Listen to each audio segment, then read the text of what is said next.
Land doesn't forget. Not the footsteps pressed into it. Not the hands that turned it season after season. Not the names whispered into it when nobody else was listening. It was October in eastern Tennessee. The kind of October that smells like wood smoke and cold mud and something sweet rotting at the edge of the treeline. The leaves hadn't fully turned yet. They were caught somewhere between gold and letting go, the way dying things sometimes are. The auction was set for 10 in the morning, but people had been parking along Route 9 since 8, their breath making small clouds in the air, their boots wet with dew. Her name was Loretta May Calloway. She was 71 years old. She had the hands of a woman who had worked every day of her life. Knuckle-thick, soil-stained at the creases, the kind of hands that looked like they were made for holding things that mattered. She stood at the edge of her own front yard and watched the strangers walk her land. The Calloway farm covered 280 acres of bottomland and ridge in Grainger County. Loretta's husband, Dale, had bought the first 120 acres in 1974 with $11,000 he'd saved over 8 years of working double shifts at the phosphate plant in Strawberry Plains. They built the house themselves in 1977, a 4-room clapboard structure that sat facing east so the morning light came through the kitchen first. Dale had died in 2019, a Wednesday. Heart gave out in the south field while he was checking fence line. Loretta found him at dusk, sitting against a cedar post like he'd just sat down to rest. She said later he looked peaceful. She said it like she was trying to convince herself. For 46 years, the Calloways had run a mixed operation, stocker cattle, hay, and for a stretch in the 90s, a small apple orchard along the upper ridge. They never got rich. They never expected to. But they were solvent, careful, and proud of the fact that they had never missed a land payment in 4 decades. The trouble started the year after Dale died. Loretta took out a $47,000 operating loan from First Continental Agricultural Bank in the spring of 2020. She needed it for a new hay baler, for the cattle vet bills that had run $3,200 that winter, and for a rebuilt Massey Ferguson 135 she'd found at an estate sale in Morristown, Dale's favorite model, the tractor he'd learned to drive on as a boy, and she bought it partly because it reminded her of him. The loan was manageable. Then the first drought year hit. Then the second. By 2022, she was behind. Not far behind, but behind. And First Continental was not a patient institution. The bank's representative arrived in September. His name was Gerald Pitts. He was not a cruel man. That's the thing people get wrong about stories like this. They want a villain with a sneer and a briefcase, and Gerald Pitts was nothing like that. He was 34 years old, drove a gray Nissan Altima, and wore a blue fleece vest with the bank logo embroidered on the chest. He had a family. He coached youth soccer on Saturdays. He sat at Loretta's kitchen table and explained the situation with the careful, unhurried politeness of someone delivering a diagnosis. The loan had matured. The payments were $9,400 in arrears. The bank was initiating proceedings to recover the collateral listed in the original agreement, which included the equipment, the livestock, and the land. Loretta listened.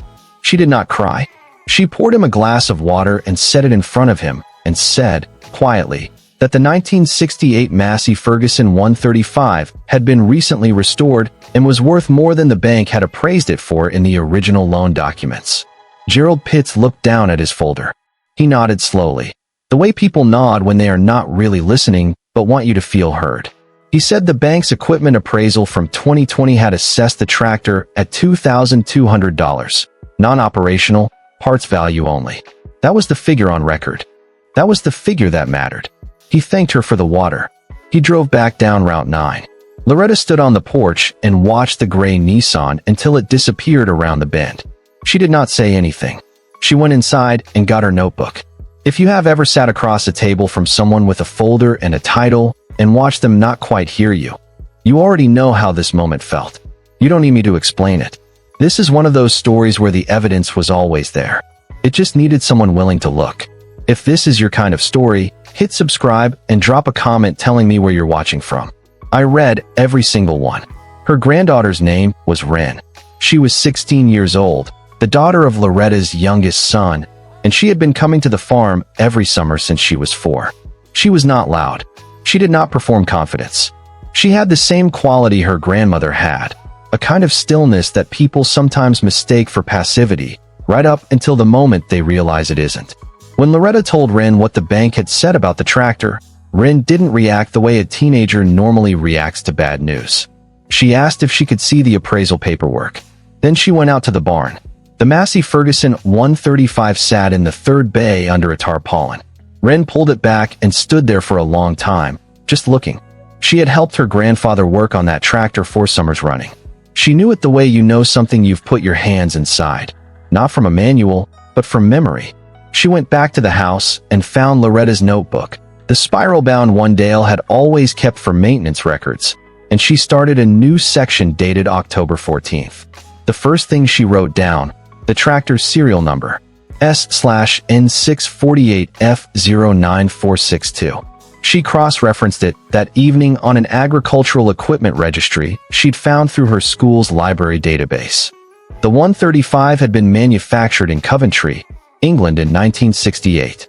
It was from what restorers called the chrome nose era, a production window that made it more desirable to collectors. The bank's appraiser, she noted in careful handwriting, had logged the model as a standard 135. He had not noted the chrome nose designation. The difference in market value between the two was not trivial. The second thing she wrote down, the engine condition. She pulled the valve cover and checked the rocker arms. She checked the compression on all 3 cylinders using a gauge she borrowed from a neighbor. The readings were 148, 151, and 147 psi, well within operating spec for a rebuilt Perkins a 3.152 engine. She wrote all 3 numbers down. The bank appraisal had noted engine non-operational, internal wear assumed. It had never been tested. The appraiser had arrived in late afternoon and spent 40 minutes at the property. The third thing she found required a phone call. She called a Massey Ferguson restorer in Knoxville named Earl Dodson, who had a shop on Clinton Highway and had been working on gray Fergies since the 1980s. She described the tractor to him in full.